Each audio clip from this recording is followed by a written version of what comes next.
সামনে ভেসে ওঠে তার সুন্দর মুখখানা, কত বিনীত রজনীতে তার অসহায় করুণ আর্তনাদ শুনে আমি অসহায় হয়ে নিরুপায় হয়ে নির্বাণের মতো মন ঘিরেছি। হয়তো সে করবীর অশান্ত করবীর আত্মাকে আমি দেখতে চাই।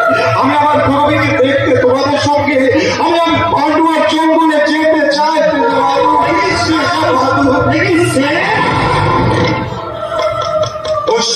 শরীর রক্ত হয়